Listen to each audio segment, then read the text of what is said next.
que nesse momento que a gente está vivenciando, que a gente falou aí, né, do isolamento, da pandemia, a gente vem percebendo e está sendo muito noticiado. Você mesmo tem feito várias lives sobre isso, eu tenho acompanhado, de um número muito elevado de violência contra a mulher.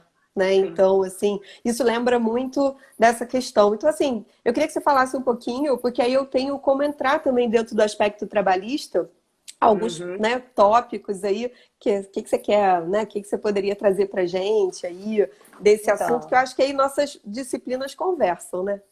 sim, na verdade, a gente tem sim um aumento muito grande. Aqui no Rio de Janeiro foi mais de 50%, Nossa, nem sabia tudo no isso. que diz respeito à questão da violência contra a mulher.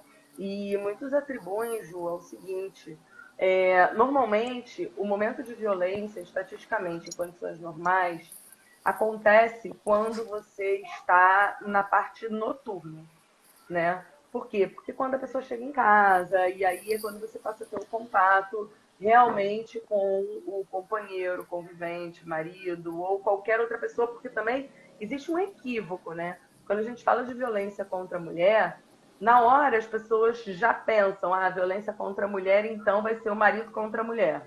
E não necessariamente, quando você fala de violência contra a mulher, você vai ter a violência praticada do marido contra a mulher.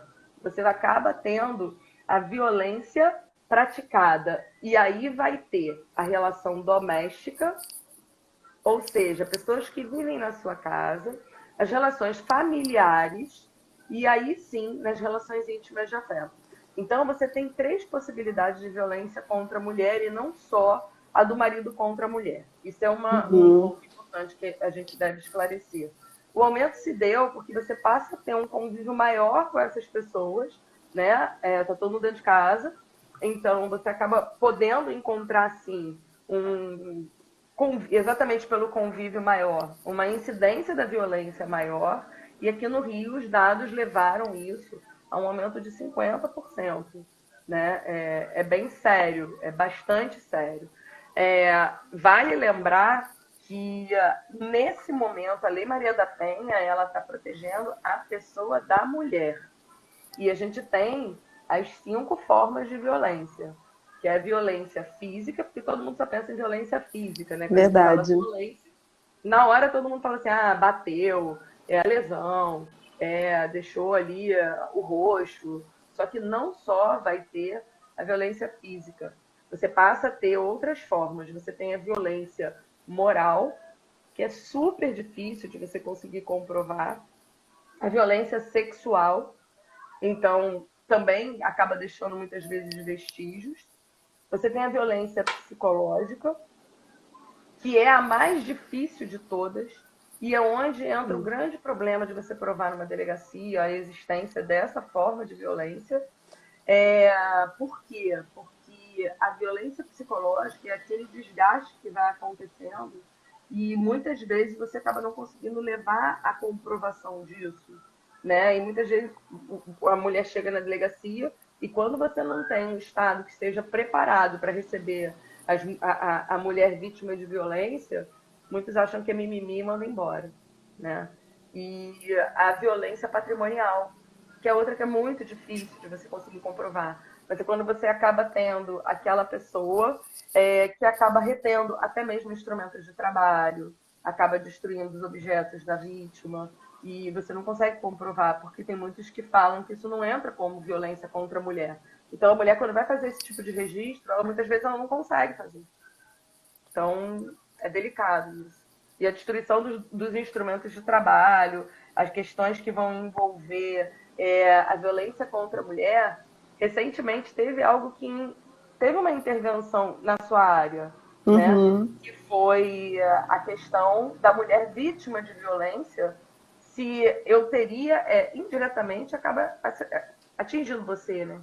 Que a mulher vítima de violência ela vai ficar afastada do trabalho. E aí a gente teve uma alteração na lei interessante com relação a isso. A gente sempre tinha uma dúvida muito grande, né? Porque a lei não deixava claro, ela até fala, né, que a mulher que é vítima de violência, ela pode ser afastada do trabalho. Aí é onde tem a interseção das nossas disciplinas, né? Porque quando fala que fica afastado do trabalho, não ficou claro como é que ficaria esse pagamento.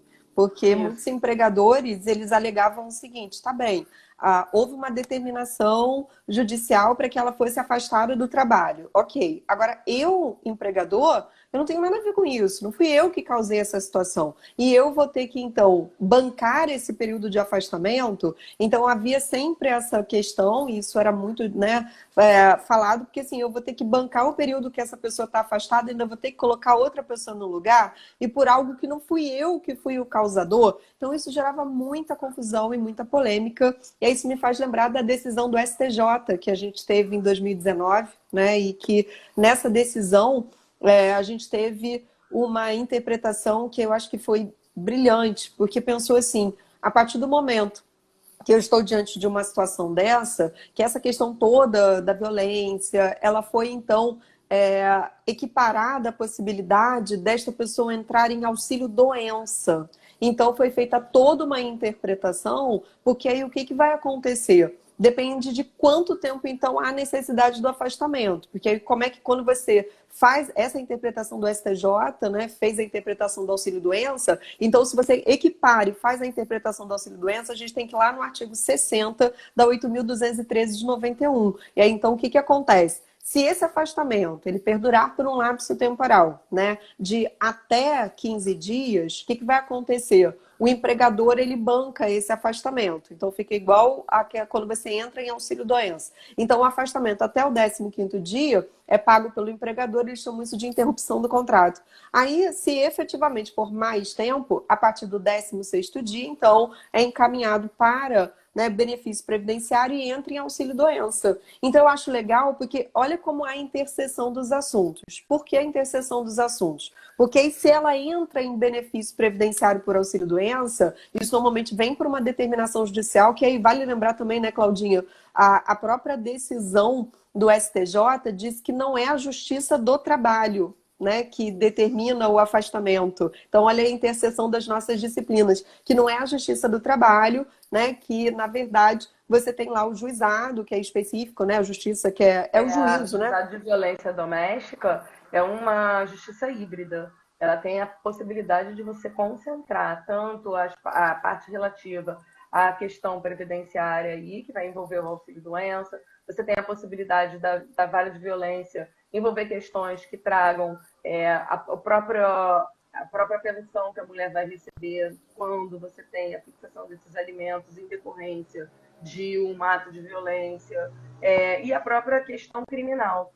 Isso é bom, isso é muito bom, porque você acaba fazendo uma concentração de atos, você evita que você tenha decisões diferentes, né? Você acaba conseguindo evitar essas decisões de forma antagônicas, muitas vezes, porque a gente sabe que existe um princípio, que é o princípio da independência funcional, e, a grosso modo falando, cabeça de juiz, né? É igual a... Então, a gente não sabe fixar. Então, esse é o princípio da independência funcional. Então, o juiz é livre para ele julgar da forma que ele quiser, desde que devidamente fundamentado. Isso acabava podendo gerar decisões de forma antagônica. Quando você concentra tudo num juízo único, você evita esse tipo de situação, né? Isso acaba sendo muito bom. E confere uma celeridade muito maior também. E perfeito. E aí, como eu falo que né, a sua fala e o que a gente está trabalhando até demonstra a nossa interdisciplinariedade e justifica. Eu já vi alguns questionamentos que foram o seguinte, né, diante dessa decisão. Então vamos imaginar que a mulher ela fica afastada por conta da violência, a determinação judicial, e ela entra, então, em benefício previdenciário de auxílio-doença. Aí as pessoas acham que toda vez que uma pessoa entra em benefício previdenciário, só por isso, quando ela voltar do trabalho, ela tem emprego garantido. E não é. Porque o benefício previdenciário que dá ensejo à estabilidade é a estabilidade daquele que é chamado de acidentado. Então, tem que ser uma situação que seja um acidente do trabalho, ou uma situação equiparada a acidente do trabalho. E esse tipo de benefício que a pessoa vai receber é auxílio-doença. E para pensar em alguma estabilidade, seriam outros benefícios previdenciários. Teria que vir um nome assim, auxílio-doença acidentário. Ele não é um acidente do trabalho. Então, ela fica afastada, ela recebe o benefício previdenciário auxílio-doença, cessou, teve a alta médica, vai voltar ao trabalho, não há uma garantia exatamente de emprego por isso. Porque às vezes as pessoas perguntam se pelo fato de ter entrado em auxílio-doença, quando volta tem estabilidade. E não tem, porque teria que ter sido um auxílio-doença acidentário para se pensar em alguma estabilidade, que não é o caso. Então, olha como há interseção dos assuntos quando a gente conversa, né?